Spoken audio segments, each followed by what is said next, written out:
महाभारत का प्रसंग है। कुंती मैया से भगवान कृष्ण ने कहा कि बुआ, आप ये न मानिएगा कि आज आपके सामने आपका भतीजा खड़ा है। मैं भगवान बन के आपसे कह रहा हूं, मांगिए क्या चाहिए आपको। कुंती मैया ने हाथ जोड़ लिया, कहा प्रभु, यदि आप भगवान हैं तो जो मैं मांगूंगी आप मुझे देंगे? कन्हैया ने कहा, जो मांगिएगा दूंगा। ये क्या मांग रही हैं आप? कुंती मैया ने कहा, प्रभु यही चाहिए, मेरे जीवन से कभी दुख समाप्त न हो। भगवान ने कहा, यही चाहिए? मां ने कहा, बस यही चाहिए। कन्हैया ने कहा, दिया। लेकिन ये बताइए आपने ऐसा मांगा क्यों? तब कुंती मैया ने कहा, प्रभु, जीवन में जब सुख आता है तो आप बहुत दूर चले जाते हैं, और जब दुख रहता है तो सबसे निकट आप ही दिखाई पड़ते हैं प्रभु, इसलिए दुख रहे जीवन में।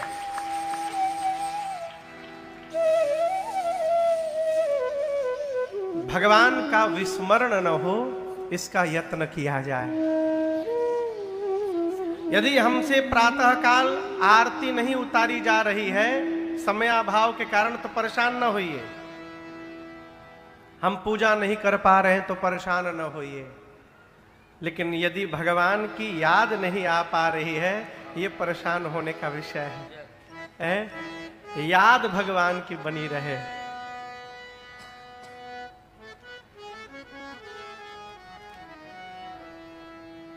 याद बनी रहे।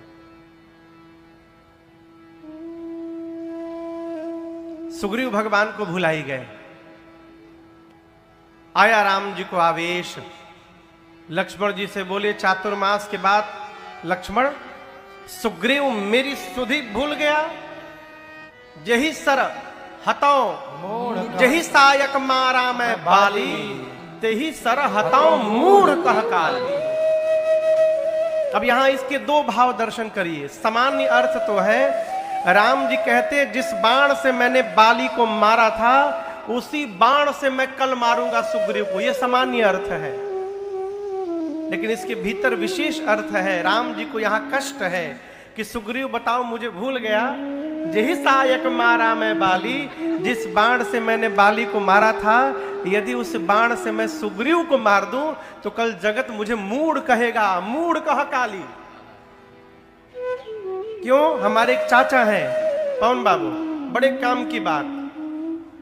हमारे एक चाचा है, कहते हैं बाबू, जीवन में किसी से भी संबंध बनाने के पहले विचार करना चाहिए कि ये व्यक्ति संबंध बनाने लायक है कि नहीं है।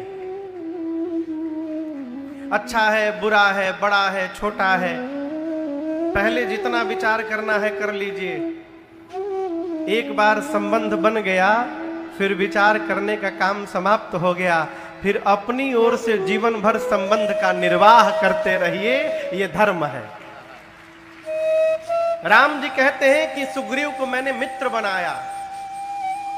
अब मित्र बनाकर यदि कल मार दूं सुग्रीव को तो ये जगत मुझे मूढ़ कहेगा। मूढ़ कह काली। लक्ष्मण जी बोले, भैया आप रहने दीजिए, आप न जाइए, मैं ही जाता हूं, आज मार करके चला आता हूं। आप रुकिए भैया। लक्ष्मण जी जाने को तैयार भय। राम जी ने हाथ पकड़ लिया, कहा, लक्ष्मण, अच्छा है चाहे बुरा है, मेरा सखा है वो।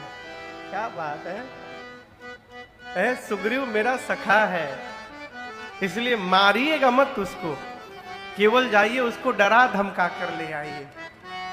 यहां दर्शन करिए, भगवान से संबंध जुड़ गया तो भगवान ने सुग्रीव को बचा लिया।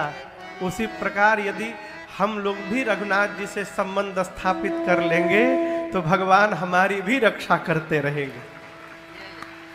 संबंध बन जाए। भगवान ने कहा, जाइए केवल उसको डरा धमका कर ले आइए। लक्ष्मण जी गए, सुग्रीव को पकड़ के लाए।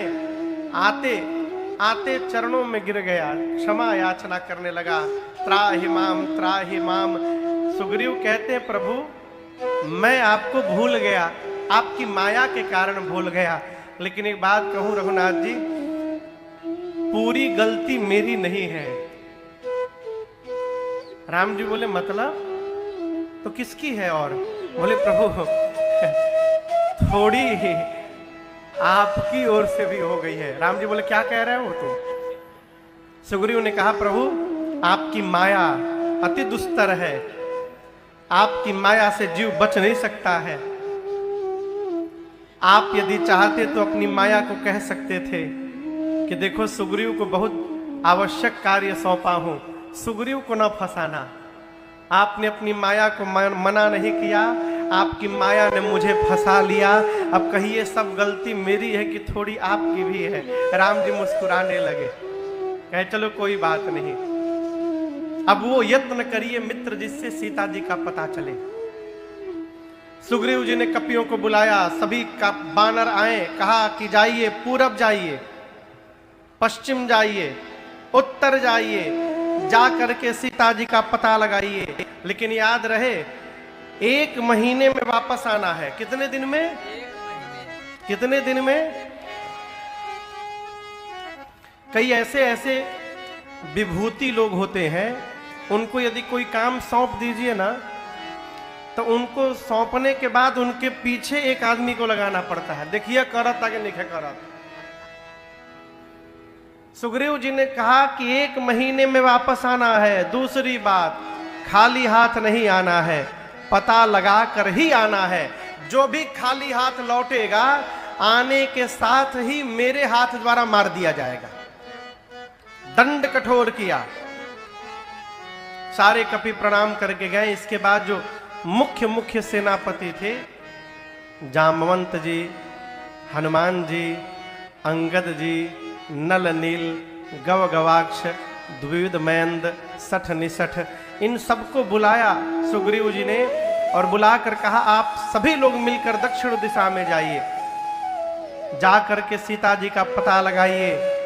शर्तें यहां भी लागू हैं, आप लोगों को भी 1 महीने में आना है और खाली हाथ नहीं आना है, पता लगा करके आना है, ठीक ना? राम जी बैठे हैं, सारे कपि दूर से प्रणाम कर करके जाने लगे और सबसे अंत में हनुमान जी ने प्रणाम किया। बाबा कहते हैं पाछे पवन तनय सिरुनावा, जानी काज प्रभु निकट बुलावा। पाछे पवन तनय सिरुनावा, जानी काज प्रभु निकट बुलावा। परसासे सरोरुह पानी, कर मुद्रिका दीन जन जानी। परसासे सरोरुह पानी, कर मुद्रिका दीन जन जानी। बहु प्रकार सीतहि समझाए हो, बहु प्रकार सीतहि समझाए हो। कही पल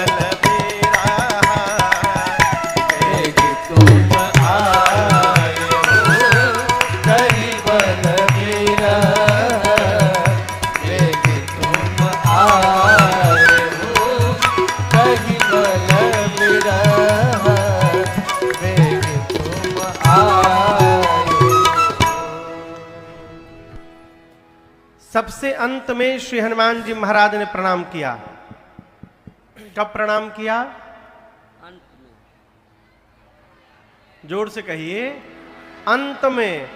आपको राम जी कोई काम करने के लिए कहेंगे तो आप सबसे पहले करने जाएंगे कि सबसे बाद में? कहिए कहिए, सबसे पहले जाएंगे। तो हनुमान जी सबसे पीछे काहे गए? मन नहीं थका जाने का। ये बड़ा अद्भुत प्रसंग है। यहां गोस्वामी जी ये नहीं कहते कि सबसे पीछे हनुमान जी ने प्रणाम किया। किसने प्रणाम किया? पाछे पवन तनय सिरु नावा। सबसे पाछे सबसे पीछे पवन पुत्र ने प्रणाम किया। हनुमान जी ने ही नाम कर रखा। क्या नाम रखा? पवन पुत्र ने। इसका क्या कारण है? गांव के नहरी पर कौन कौन साइकिल चलाया है?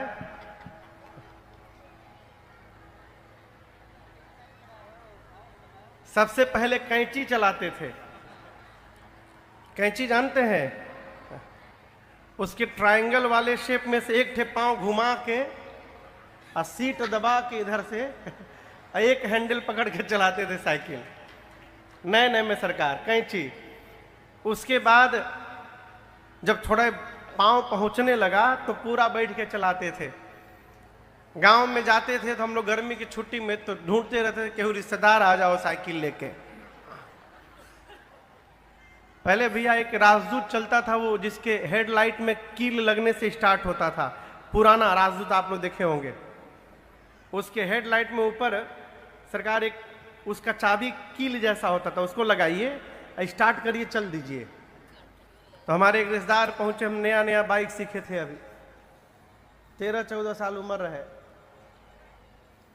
वो भीतरी गए, तब तक लकड़ी उसमें खो सके, हाँ, चालू करके लेके चले गए। 2 राउंड गांव का मारे, मार करके चुपके से सोचे जल्दी जल्दी लगा दे, केहू देखे नहीं। और जल्दीबाजी में लकड़ियां निकालने गए तो आधी लकड़ी उसी में टूट गई।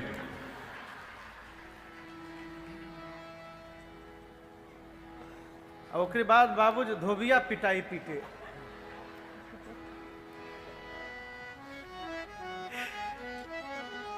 तो जब गांव में हम लोग साइकिल चलाते थे,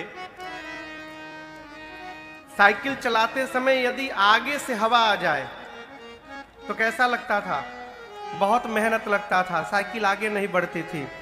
और वही यदि पीछे से हवा आ जाए तो साइकिल का पैडल मारना भी नहीं पड़ता था, साइकिल दौड़ते जाती थी आगे। यहां गोस्वामी जी कहते हैं सभी कपियों के पीछे कौन लगा? पाछे पवन तनय सिरु नावा। जितने कपि जा रहे हैं सीता मैया को ढूंढने, उनके पीछे आज हनुमान जी पवन पुत्र बनकर मानो हवा लगाकर ले जा रहे हैं कि जिसका मन नहीं होगा वो भी आराम से सीता जी के खोज में चला जाए। इसलिए हनुमान जी पीछे प्रणाम किए, राम जी को प्रणाम किए। भगवान ने पास बुलाया, सिर पर अपना हाथ रखा और कहा हनुमान। अपनी संध्या की मुद्रिका राम जी ने निकाली और हनुमान जी को दिया और कहा बहु प्रकार सीतहि समूझाए,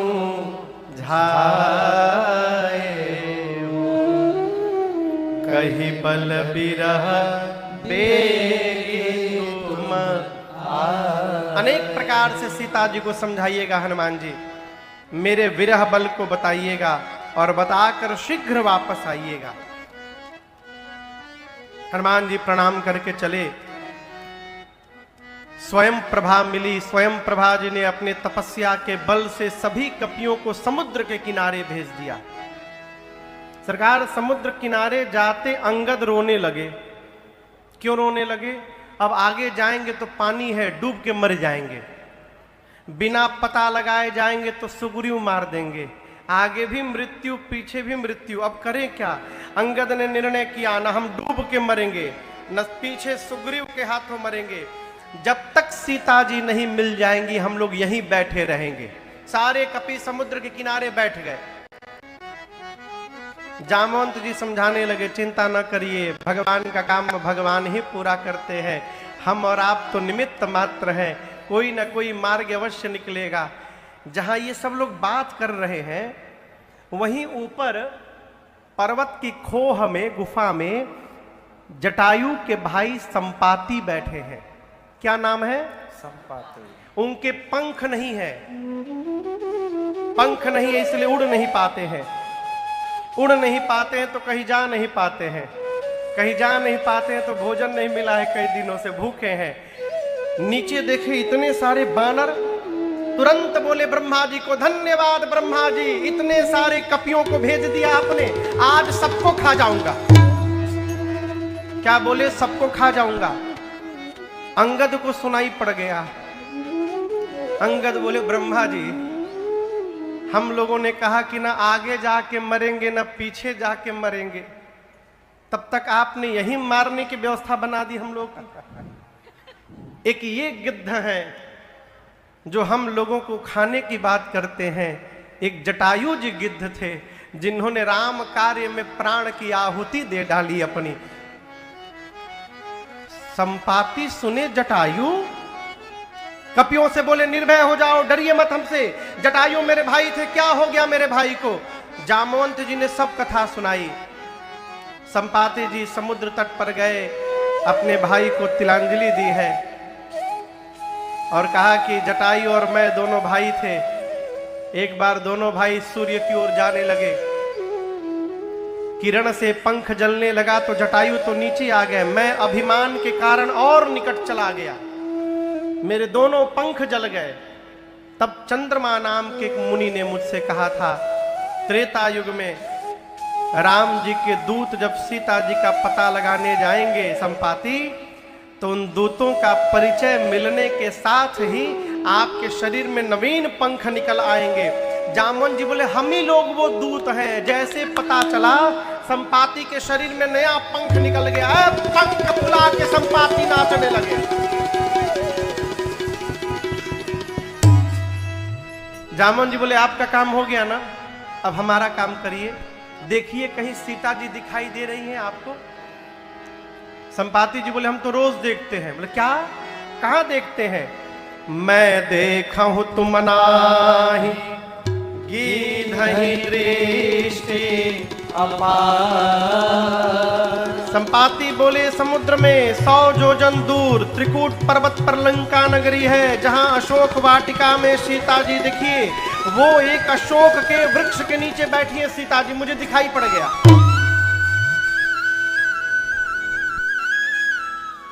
जैसे संपाति जी ने बताया, जामवंत जी सारे कपि नाचने लगे, पता मिल गया, पता मिल गया। जामवंत जी बोले और सहायता करिए। बोले और नहीं कर सकता। बोले क्यों? बूढ़ भयऊं नत करते कछुक सहाय तू। बोले बूढ़ा हो गया हूं, शरीर में बल नहीं है, नहीं तो और हेल्प अवश्य करता आप लोगों की। एक काम कर सकता हूं, आप में से कौन वहां जाएगा बता सकता हूं। जामवंत जी बोले कौन जाएगा? संपाति जी बोले जो 100 योजन की छलांग लगा सकता है। 100 योजन समझते हैं? एक योजन में 12 किलोमीटर, तो 100 योजन में कितना हो गया? 1200 किलोमीटर। सूरत से 1200 किलोमीटर दूर कौन सा शहर है?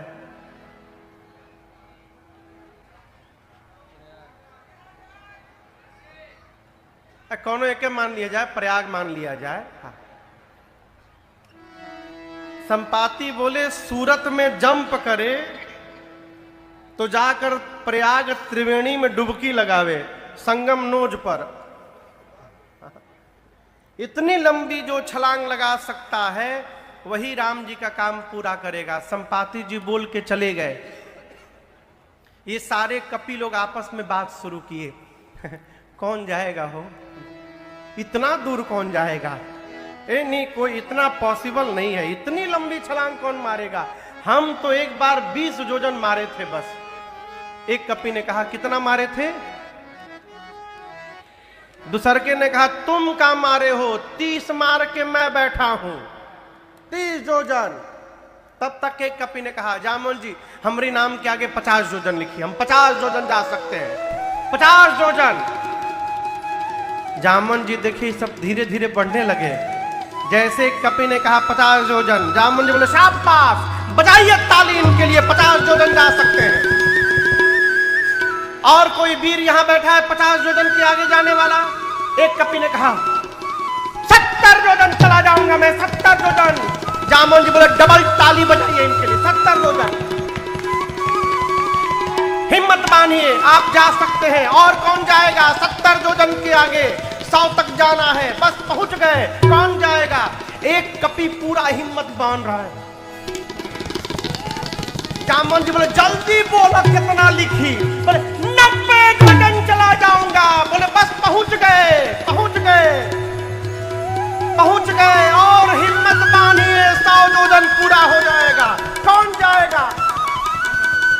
जामवन जी जोश दिला रहे हैं, वीर तुम बढ़े चलो, धीर तुम बढ़े चलो, सामने पहाड़ हो, सिंह की दहाड़ हो। बोलिए कौन जाएगा 100 योजन? अब कोई सांस नहीं ले रहा है। कई कपि तो जाके पानी पीने लगे। 90 योजन वाला पोछटा बांध के तैयार है। बोले हम जाएं। बोले कहां जाएं? 2 मिनट रुक जा। कहां जाएं? जामवन जी बोले 90 नहीं, 99 योजन भी जाइएगा तो डूब जाइएगा। कितना जाना है? 100 योजन। कितना जाना है? जामवन जी बोले आप लोग को अपने आप को युवा कहने में लज्जा नहीं आती है? मैं बूढ़ा हो गया, शरीर में बल नहीं रहा। जब मेरी जवानी थी, भगवान बलि को बांधने के लिए त्रिविक्रम रूप धारण किए थे। उस स्वरूप की उस समय मैंने 2 घड़ी में 7 परिक्रमा मारी थी। तब मेरी युवा अवस्था थी। मैं जवानी में रहता तो बता देता कि 100 योजन किसे कहा जाता है। जब जवानी को ललकार दिया ना, तो अंगद जी बोले जा तो सकता हूं मैं, लेकिन रिटर्न की मेरी गारंटी नहीं है। जिय संशय कछु फिरती बारा। जामवन जी मन में बोले जब जाके आइए नहीं पाइएगा तो बीच में लबर लबर काहे बोल रहे हैं? जाना नहीं है, जाकर वापस भी आना है। अच्छा आप बताओ, जाना किसको है?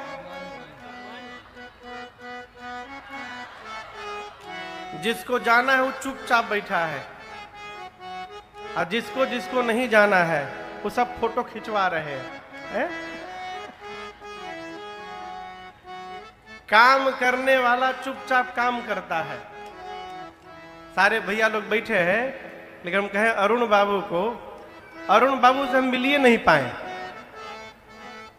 हम नहीं ठीक से मिल पाए। कहे एक दिन रात पंडाले की व्यवस्था में लगे रह गए। लगे रह गए तभी कथा भी इतनी दिव्यता से हो रही है। अभी उनको पता चला भोर में गए हैं 4 बजे, फिर 6 बजे चले आए। सरकार सब जगह काम करने वाला काम करता है, बाकी जिसको कुछ नहीं करना फोटो खिंचवाता है हर जगह।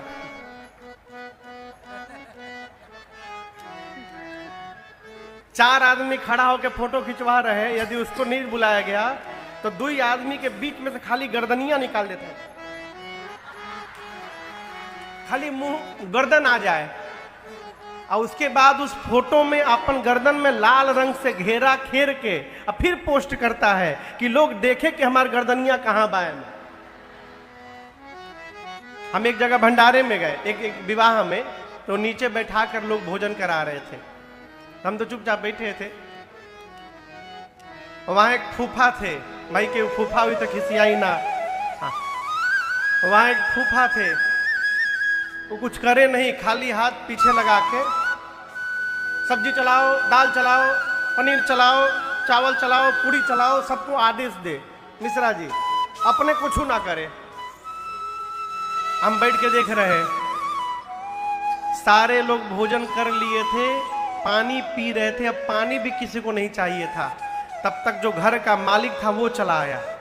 ये जैसे देखा कि मालिक आ गए, तुरंत दौड़ कर गया, चटनी का बाल्टी उठा के लगा चटनी चलाने, चटनी चटनी चटनी चटनी। मालिक आके बोले बड़ा मेहनत कर, अरे दम निकल गई बात चटनी चलावत।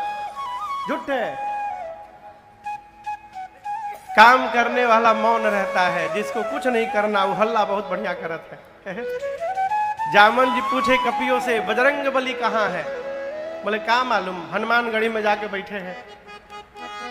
जामवन जी जाकर देखे, हनुमान जी आंख बंद करके बड़े प्रेम से राम सिया राम जय जय राम, राम सिया राम जय जय राम, राम सिया राम जय जय राम। राम सिया राम जय जय राम। कहे रीछ पति सुनु हनुमाना, हरे रीछ पति सुनु हनुमाना। का चुप साधि रहे बलवाना, का चुप साधि रहे बलवाना। पवन तनय बल पवन समाना, पवन तनय बल पवन समाना। बुद्धि विवेक विज्ञान निधाना। बुद्धि विवेक विज्ञान निधाना। जामन जी बोले, हे पवन पुत्र, आप क्यों मौन है?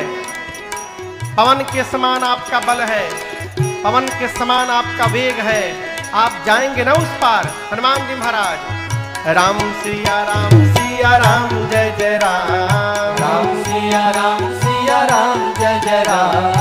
राम सिया राम जय जय राम।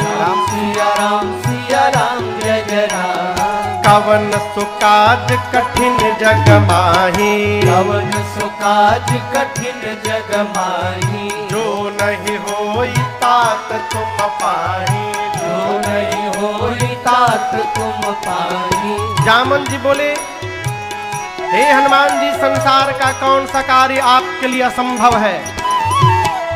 इम्पॉसिबल बिकम पॉसिबल, आप कुछ भी कर सकते हैं। कहिए, जाएंगे ना आप? राम सिया राम जय जय राम। राम सिया राम जय जय राम। राम सिया राम जय जय राम। राम सिया राम जय जय राम। जामन जी बोले, यहाँ कीर्तन करने के लिए आप आए हैं, ये कीर्तन करने का टाइम है। आपका अवतार क्यों हुआ है, कुछ याद है आपको? हनुमान जी बोले, मुझे कुछ याद नहीं है। जामवंत जी स्मरण दिलाते हैं हनुमान जी को। राम काज लगी तव अवतारा, सुनतहि भयं पर्वताकारा। राम काज लगी तव अवतारा, सुनतहि भयं पर्वताकारा। जामन जी ने कहा, आपका अवतार ही राम कार्य के लिए हुआ है। हनुमान जी सुने, राम काज लगी मम अवतारा, सुनतहि भयं पर्वताकारा। हनुमान जी महाराज, बोलिए बजरंग बली की जय। हनुमान जी विशाल पर्वत का आकार धारण कर लिए, सिंह के बाद में धारने लगे। बोले, जामवंत जी, आपने कहा कोई पार नहीं कर पाया, मैं पार नहीं करूंगा, खेल खेल में लांघ जाऊंगा। सिंहनाद करि बारहि बारा, सिंहनाद करि बारहि बारा। लीलहि नागौ जल निधि खारा, लीलहि नागौ जल जाकर निधि खारा। सहित सहाय रावण ही मारी, सहित सहाय रावण ही मारी। आनौ इहाँ त्रिकूटौ पारी, आनौ इहाँ त्रिकूटौ पारी। जामवंत मैं पूछऊं तोहि, जामवंत मैं पूछऊं तोहि। उचित सिखावन दीजहु मोहि, उचित सिखावन दीजहु मोहि। हनुमान जी पर्वत का आकार धारण कर लिए, गर्जना करने लगे। बोले, जामवंत जी, जाऊंगा नहीं, लांघ जाऊंगा, जा करके आज ही रावण को पकड़ के मसल के मार दूंगा, नहीं तो रावण को सेना के साथ समाप्त कर दूंगा। नहीं तो कहिए, त्रिकूट पर्वत के साथ पूरी लंका नगरी को हाथ में उठा करके आपके सामने लाके रख दूंगा। क्या करूं, क्या करूं? रावण को मारूं, रावण सेना दोनों को मार दूं, कि लंका ही उठा कर ले आऊं? क्या करूं? पहले जल्दी बताइए मुझे। जामवंत जी बोले, पहले नीचे आइए आप, नी डाउन नीचे आइए। आपको न रावण को मारना है, न सेना को मारना है, न लंका यहाँ उठा के लाना है। हनुमान जी बोले, करूंगा क्या? इतना करहूं तात तुम जाए, इतना करहूं तात तुम जाए। सीतहि देखी कहूं आए, सीतहि देखी कहूं सुधियाए।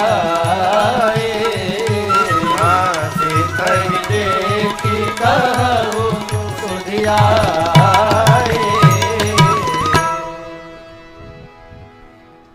जामन जी ने कहा चुपचाप जाइएगा, सीता जी को देखिएगा और आ करके राम जी को बताइएगा। बस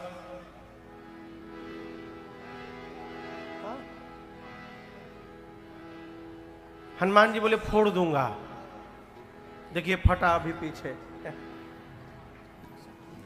हनुमान जी बोले इतना दूर जाऊंगा, केवल देख के चलाऊंगा।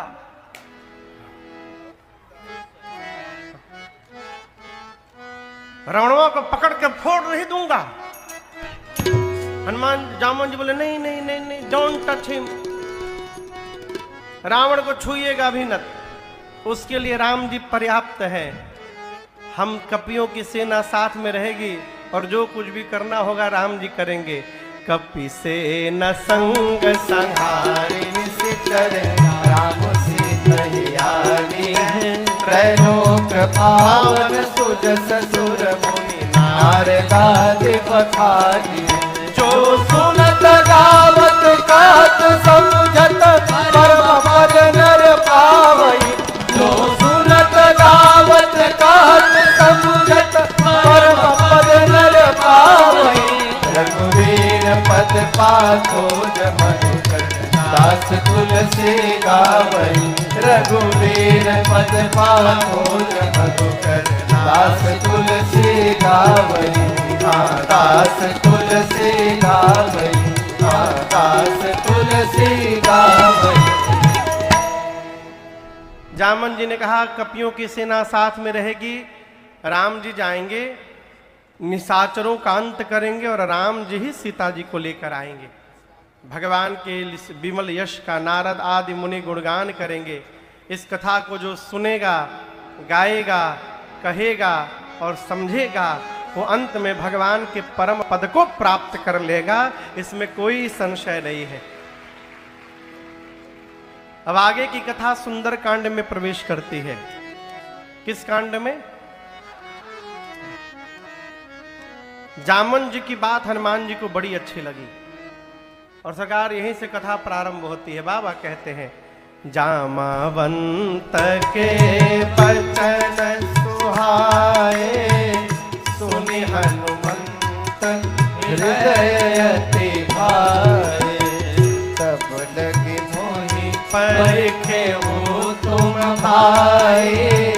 सही दुख मंद मूल फल खाए। जब लगिया सीतहि देखे। होई कार मोहि हरस बिसेखे। जब लगिया सीतहि देखे। होई कार मोहि हरस बिसेखे। जामवंत जी की बात हनुमान जी को बहुत अच्छी लगी। कौन सी बात? चुपचाप जाइए, सीता जी को देख करके आइए और राम जी को बताइए। हनुमान जी कपियों से कहते हैं जब तक मैं सीता जी का पता लगाकर न आ जाऊं, आप लोग यहां से जाइएगा मत, यहीं रहिएगा। हमको पता है यहां कष्ट होगा, दुख होगा, लेकिन जाइएगा मत।